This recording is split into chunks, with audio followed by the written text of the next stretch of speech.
বুকের ভেতর কাঁপন ধরানো গর্জন তুলে ধূসর আলোর বুক চিরে গন্তব্যের দিকে দ্রুত ধেয়ে আসছে খাইবার শেকান, জুলফিকার এবং ফাত্তা 110।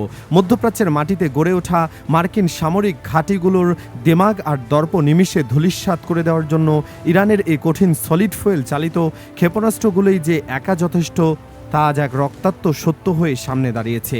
সম্প্রতি এমনই এক গা শিউরে ওঠা ভিডিও ফুটেজ প্রকাশ্যে এনে তেহরান বিশ্ববাসীকে জানিয়ে দিয়েছে যে মধ্যপ্রাচ্যে অবস্থানরত আমেরিকান বিভিন্ন গুরুত্বপূর্ণ সামরিক স্থাপনাকে লক্ষ্য করে একের পর এক ছোড়া হয়েছে এসব বিধ্বংসী ও প্রাণঘাতী মিসাইল। সেই ক্ষেপণাস্ত্রগুলোর গায়ে একদম স্পষ্ট ও কড়া অক্ষরে খোদাই করে লেখা ছিল এক চূড়ান্ত সতর্কবার্তা, যে ব্যক্তি বা শক্তি ইরানি জনগণের সার্বিক নিরাপত্তা ও স্থিতিশীলতায় ক্ষুণ্ণ করার দুঃসাহস দেখাবে সে নিজে এই ধরাতলে কখনোই নিরাপদ থাকতে পারবে না। ইরানের এই চোখ রাঙানো এবং বরফ শীতল বার্তায় আজ রাজনৈতিক অঙ্গনে একটি বিষয় একদম জলের মতো পরিষ্কার হয়ে গেছে যে মধ্যপ্রাচ্যের বিশাল সীমানায় মার্কিন সেনাদের আশ্রয় নেওয়ার মতো আর নিরাপদ কোনো ঘাঁটি বোধহয় সত্যি অবশিষ্ট নেই। চোখের সামনে চলা এক রক্তক্ষয়ী সংঘাতের কারণে ওয়াশিংটন এখন মারাত্মক এক অস্তিত্ব সংকটের দ্বারপ্রান্তে এসে আছড়ে পড়েছে। চারদিকে যখন মিসাইলের আঘাত আর ধ্বংসস্তূপের কালো ধোঁয়া, তখন বিশ্বজুড়ে একটাই আতঙ্কিত প্রশ্ন ঘুরপাক খাচ্ছে, তবে কি এবার পাতারি গুটিয়ে নতুন কোথাও ঘাঁটি গড়তে বাধ্য হবে আমেরিকা? কারণটা স্পষ্ট, মধ্যপ্রাচ্যের কোনো কোনাই আজ আর মার্কিন সামরিক ঘাঁটির জন্য সুরক্ষিত বা নিরাপদ আশ্রয়স্থল নয়। ভিডিও চিত্রের পাশাপাশি এক চাঞ্চল্যকর আনুষ্ঠানিক বিবৃতি প্রকাশ করে ইসলামিক রেভলিউশনারি গার্ড কর্পস বা আইআরজিসি এক বিস্ফোরক দাবি তুলে ধরেছে। তারা জানিয়েছে অতি নির্ভুল ব্যালিস্টিক মিসাইল দিয়ে জর্ডানের কৌশলগত আকাবা বিমানবন্দরে সরাসরি আঘাত হেনে মার্কিন সেনাদের ভারী C-7 সামরিক পরিবহন বিমান এবং P-8 কমান্ড অ্যান্ড কন্ট্রোল বিমানকে গুড়িয়ে দেওয়া হয়েছে।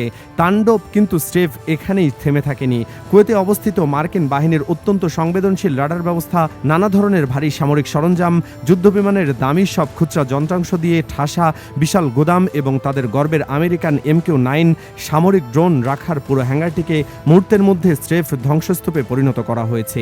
ধ্বংসের এই ভয়াল রূপ দেখে আজ আন্তর্জাতিক বিশ্লেষকদের মনে গভীর শঙ্কা ও প্রশ্ন জাগছে, তবে কি বহু বছর ধরে গড়ে তোলার সক্ষমতা সাম্রাজ্য হারিয়ে মধ্যপ্রাচ্যে সত্যি এক নজিরবিহীন অস্তিত্ব সংকটে ডুবে যাচ্ছে পরাশক্তি আমেরিকা? এই বিশাল ভৌগোলিক অঞ্চলে নিজেদের সামরিক আধিপত্য ধরে রাখতে তারা 19টি বড় বড় স্থায়ী ও অস্থায়ী সামরিক ঘাঁটি বানিয়ে রেখেছিল। সেগুলোর মূল পোশাকি উদ্দেশ্য তুলে ধরা হয়েছিল মধ্যপ্রাচ্যে থাকা তাদের মিত্রদের নিরাপত্তা নিশ্চিত করা। অথচ ইরানের সাথে এই অসম ও আকস্মিক যুদ্ধ কার্যত পুরো ধসে পড়েছে। সেই পুরনো সব রাজনৈতিক আশ্বাস এবং প্রতিশ্রুতি প্রতিনিয়ত ইরানি মিসাইলের রোশানলে পড়ে চরম মার খাচ্ছে ওয়াশিংটনের সেই চোখ ধাঁধানো ঘাঁটিগুলো। এসব সুরক্ষিত ঘাঁটিতে আমেরিকানদের বিলিয়ন বিলিয়ন ডলার মূল্যের অত্যন্ত আধুনিক সব সামরিক সরঞ্জাম ও অস্ত্র জমা করা ছিল, যার সিংহভাগ আজ ইরানি মিসাইলের সুনির্দিষ্ট আঘাতে হয় মারাত্মক ক্ষতিগ্রস্ত হয়েছে, না হয় চিরতরে ছাই হয়ে গেছে। নিজেদের বিশ্বব্যাপী প্রভাব, দাপট আর ভূরাজনৈতিক প্রতিপত্তি পড়ে রাখার লক্ষ্যে মধ্যপ্রাচ্যেও প্রায় প্রতিটি সমৃদ্ধ কোণেই ছাতার মতো ঘাঁটি বানিয়ে ফেলেছিল আমেরিকা। সৌদি আরব থেকে শুরু করে সংযুক্ত আরব আমিরাত, কাতার, কুয়েত, বাহরাইন কিংবা জর্ডান, কোনো দেশকেই তারা রাখেনি নিজেদের সামরিক ঘাঁটি তৈরির কাজে ব্যবহার করতে। এসব স্থায়ী এবং অস্থায়ী সামরিক স্থাপনাগুলোতে 24 ঘন্টা পাহারায় মোতায়েন রাখা হয়েছিল প্রায় 40 থেকে 50 হাজার সশস্ত্র ও আধুনিক প্রশিক্ষিত মার্কিন সেনা। বিশেষ করে বাহরাইন, কাতার, কুয়েত, সংযুক্ত আরব আমিরাত, ইরাক, সৌদি আরব এবং জর্ডানে ছড়িয়ে থাকা ভারী স্থায়ী ঘাঁটিগুলোকে তো বলা হতো পরাশক্তির নিরাপত্তার দুর্গ। কিন্তু আজ তেহরানের নজিরবিহীন ক্ষেপণাস্ত্র হামলায় এই সুরক্ষিত দুর্গগুলো চরমভাবে চূর্ণবিচূর্ণ হয়ে মাটির সাথে মিশে গেছে।